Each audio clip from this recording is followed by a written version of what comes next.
So guys, samahan nyo kami, pupunta kami sa Upol Municipal Police Station para kukunin natin yung data ng kanilang accomplishment doon. Yung sasakyan ni Sir Bite, bus natin pinagamit para puntahan natin yung munisipyo ng Upol para makuha natin at ma-interview natin yung hippie doon at makukuha natin yung mga kompletong detalye sa kanilang accomplishment with regard sa illegal drugs. Bago lang nila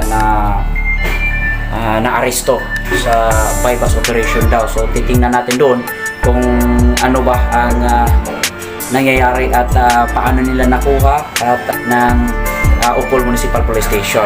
Malalaman din nila kung ano ang ginagawa ng ating kapulisan sa lower kasi hindi lahat na mga accomplishment nila ay nalalaman natin kasi hindi man ganyan yung kaugalian ng ating mga kapulisan na sasabihin lahat yung mga ginagawang accomplishment nila.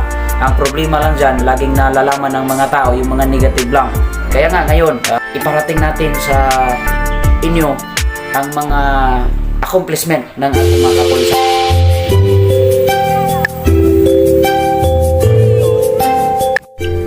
Guys, kasama natin si Patrolman Edwin Baris, isa sa pinaka-snapping PNCO ng Police Community Affairs and Development Unit ng Region 10 sa pamumuno ng ating hipe na si Police Lieutenant Colonel Charlie Bite.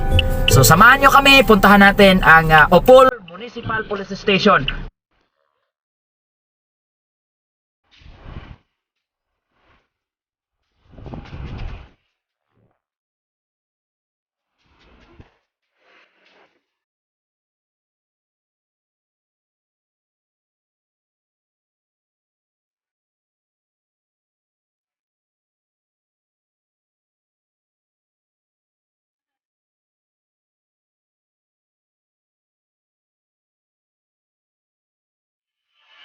Isinalaysay ni Police Major Michael Lacasan na hipi ng Upol Municipal Police Station kung paano nasakuti ang tatlong sospek at bakit nakatakas ang isa sa kanila.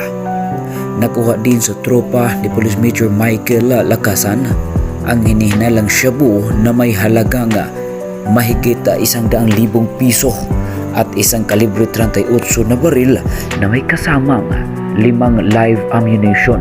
Nasampahan na ang mga suspect sa kasong paglabag sa RA 9165 at Team 591 kasama katakas na kasamahan nila.